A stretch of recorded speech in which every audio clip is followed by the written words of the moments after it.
Anybody out there? Night, Tom. Yeah, I'll go. Hey guys, Quincy, you were named a semifinalist for the Bednarik Award today. Just your thoughts. I mean, that goes to the best defensive player in college football. Just your thoughts about that. I think it's pretty cool. I've always worked hard for it. I thank my teammates because they allow me to do what I'm able to do. So I give praise to God and also my parents and my teammates, and then the rest fall down to me. So I just do what I can to do my job so I can benefit myself and benefit my team. Julian, the open week. Can you tell me how the team is doing through open date last week and getting ready for LSU? Started practice off fast Sunday. Um, just seeing their consistencies and seeing how they run their plays, and we practice has been great. Uh, Coach Petrino told us that Taylen was able to go last week and has been good to go. Quincy, what does that mean? Maybe that a team leader like Taylen is bouncing back from the tackle in that last game. Taylor is a soldier. My expectations of Taylor are extremely high, and I think Taylor is one of our key pieces to our offense to the reason why we score. So, Taylor is a big threat to opposing teams, and I'm glad he's okay, and I'm happy that we have him back. Yeah, Julian, your thoughts on Taylen? Like you said, I think Taylen is a soldier. He holds his team with his leadership, and without Taylen, I don't know where we would be. All right.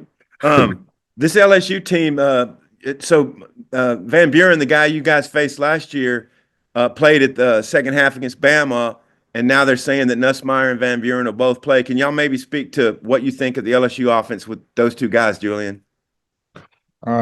We feel like we're going to be expecting a lot more running from the QB. Right. We know that they're a pass first team, and I know that we have Quincy Rhodes up front to get some pressure. So we're expecting some picks this game. All right, and Quincy, your thoughts on facing those two and facing another running quarterback, which y'all had a little bit of trouble with against Mississippi State. Again, we're just gonna try to do our job. I think, I think the Mississippi State quarterback number one, he reminds me a lot like the Van Buren kid. So we just like Julian said, we just gotta expect to run and do our job and play our part. And we got guys like Juju who cover and the secondary guys who lock down guys. All Yeah. right, hey, appreciate it, guys. But Thank you. Maybe you're Yeah, Quincy, for you, I mean, you've really taken advantage of your first year as a starter. I think you got 8 sacks now. Just what has that kind of meant to you throughout the course of this year? Again, man, I'm just blessed. To be honest, like growing up as a kid, I always wanted to be a Razorback, and I always, had dreams and goals of being here. And I never really just see myself in this position, if you get what I'm saying. So it really caught me by surprise, like how I caught y'all by surprise. But again, my parents, they always, nothing surprised them. They always knew I had it in me. So again, I do it for them, God, my teammates. And I just love hitting quarterbacks. So I just try to do my job. Yeah. Yeah, just to follow up on wanting to be a Razorback. I mean, what are some of your childhood memories of watching them, if you did, or any memories stick out? So I want to say my first Razorback game. I don't know how long ago this was. I think it was like 2017. I was just talking to some guys about it, and when we played Florida, this one we was wearing like this was during the Bielema era, and I was standing up, and my dad was on the phone, and they would kick the ball off, and the Florida returner, he came up the middle out of nowhere. They just somebody had smacked him. I'll never forget that moment. So that's probably the best moment I had. And I was actually my first Razorback game I ever been to. So I only went to 2 games growing up, and then that was it. So the Florida game and the TCU game. Um, can you also tell me a little bit just about what's it kind of like being a defensive end? Like, what are the qualities that make a good one, ins and outs of the position?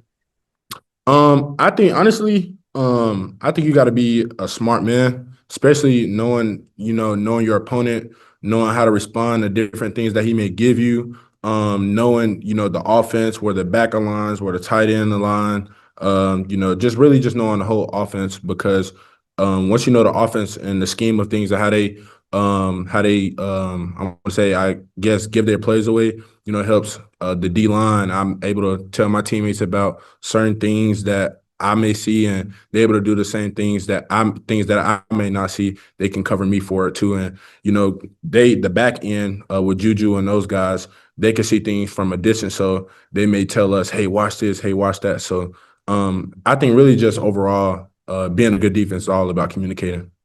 And Julian, for you, is back-to-back weeks that, secondary comes up with an interception. What do you just want to continue to see from the defense these last 3 weeks? I want to continue to see takeaways. I want to continue to see pressure up front that really helps us in the back end. Takeaways win games. And like up front, we need sacks. We need everything that we can get. So going forward with this defense, we're just trying to be very aggressive and go out there and play hard every snap.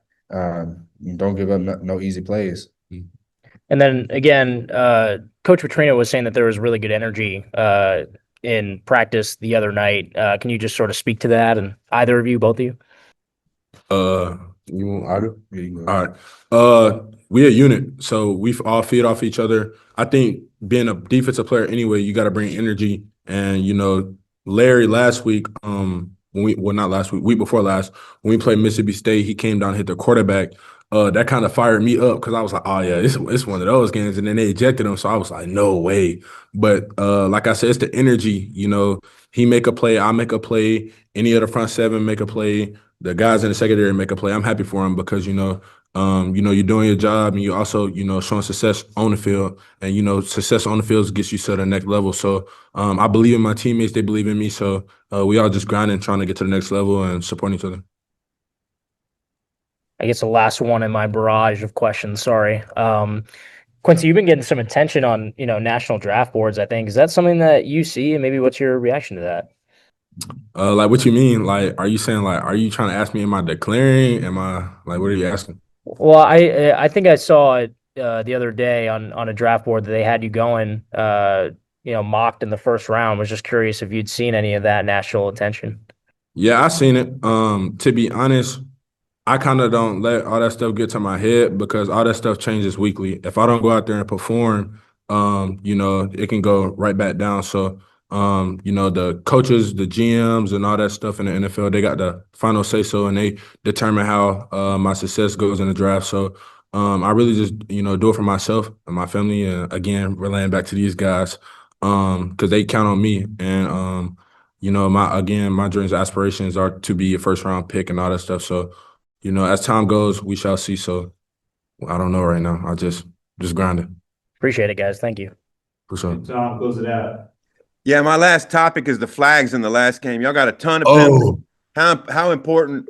I mean, how big were those in that game? That hurt us I'm bad. gonna say I'm gonna let you take over. I ain't gonna say no positive about that. Nah, that hurt us really bad. Sometimes it's just not up to us, and all we could do is go out there and grind. Next play mentality, next game mentality, hoping that this game could lean towards more our way. But that flag that Quincy had in the backfield, they didn't even blow the whistle for him. Like, I'm like, what? Yeah, that was crazy. I was hoping that they wasn't gonna call that. I was gonna be juiced. Man, what? But yeah, sometimes you just can't control it, and we just go out there and keep doing our thing. Yeah, like you said, on to the next play. It was a little hype moment, but we carried the energy over, and we still play ball. So I was going to ask you, Quincy, you never heard a whistle on that one? No, they did not blow the whistle. And when I did it, because I'm driving them, because usually the rule is before progress or all that crazy stuff, they lay off throwing the whistle to see if he gained more yards or anything. But I'm driving him like 8 yards back, and I'm just like, but there is no whistle. Like, why is there no whistle? So I was like, all right, I'm gonna make the whistle myself. Boom. So then I'm like, whistle? They talking about we blew the whistle down. I said, are you serious? So anyway, yeah, on to the next play, but we just all right, how important is it for you guys to limit or minimize those moving forward? Just be smarter. I think that's the biggest thing, and I think that kind of overrule everything. Just being smarter, knowing the sticks, knowing down and distance and all that crazy stuff. So, I think that's something you learn from. And we, of course, when you got meetings the next day or not, you go against the. I mean, not go against the calls, but you go over the calls and coaches break things down, and then refs and how they may think at times. So, it's just a learning experience. Oh, thanks for visiting with us for a while, guys. Take care. For sure. Thank you. All right.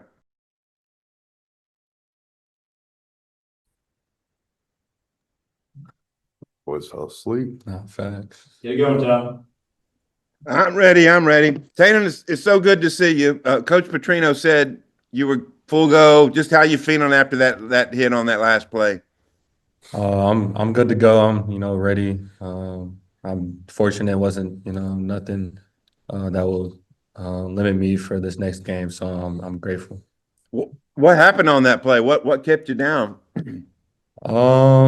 It was like I had like whiplash and like my neck and head and stuff. So just like I said, grateful and scan like I did MRI and all that. So I'm good to go. That's good news. Fernando, what does it mean to the team that Taylen's still hanging in there, still being a trooper? It's the world, man. It means the world to us. I mean, you seen him last year fight through all that stuff and the stuff that he's doing again this year. As a player, it makes you just want to play that much harder when you see your quarterback taking that beating and just kind of fighting and just never making excuses, just going out there and continuing to compete. What's practices been like these last few He days? right. That's my old lineman right there. He did me right. Yeah, he did. With the open date and all that, what have practices been like? Can you say it again? What practices have been like the last few days with the open date and all? I mean, the same. Just really intentional. Mentally on what we're doing, and of course, it feels good to get our legs back and get our body right, and getting some time off too. So I'll say similar. Coach Petrino's been the same with real fiery and real intentional and real deliberate in everything he does. Fernando, LSU held y'all down a little bit last year. What are you expecting from this defense this time around? Yeah, the same thing, man. It's a rivalry game. We're playing for a trophy, and these games are won in the trenches. And I think for us to win, we got to be able to run the ball, stop the run, and they did a great job against us last year, and so I think that's just going to fire us up that much more to go out there this year and really put it on them and give the ball to Mike and let him do his thing. Penalties became a big issue in that last game. How important is it to try to minimize those and keep those off the board as much as you can, Fernando? We just gotta play cleaner football and yeah, just play the game the way it needs to be played, and not just play smart. All right. Taylen, your thoughts on the LSU defense and what you're expecting from that group? Real physical, real aggressive group. What jumps out to the page to me is that all 11, run to the football and let's call it like gang tackle. And, we have to be in our P's and Q's and be real detailed in what we're doing and, trust the game plan and let it all, work out. All right. My last question for the both of you is, what have y'all thought of the season Mike Washington has had? I mean, honestly, I'm not surprised. Yeah. The way he works and the way he comes to practice every single day, and when he first got here, he's really. I feel like he brings that mentality, real physical mentality, and he's a pro every single day. Whether he's banged up or whether he's feeling great, you're gonna get the same mic every Yeah. single day. Yeah, Taylor hit it right on the nose. You get the same mic every day, works hard, very humble. You're not going to hear him boasting or, doing too much.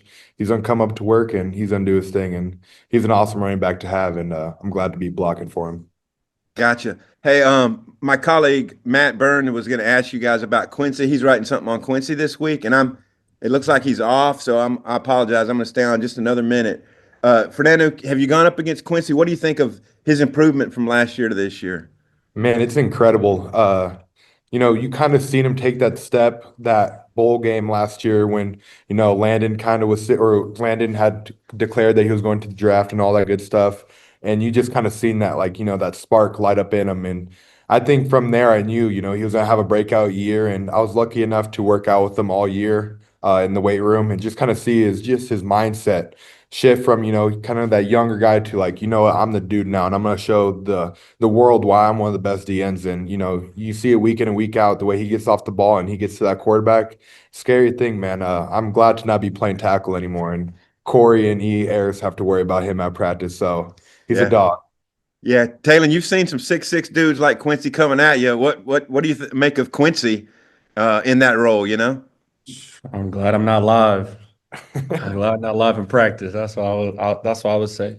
And like Junior said, just his maturity that he showed this year, and even he said he saw the mock drafts and everything, but he's still going to pedal to the metal and keep his head down and work, constantly. And he's still, asking for coaching, and the coaches are coaching him hard, and he's practicing hard. And I would say he's when he gets to the game, y'all see what he does. He's a great ball player, and he has a great feel for the game. All right, appreciate it. Just Saturday.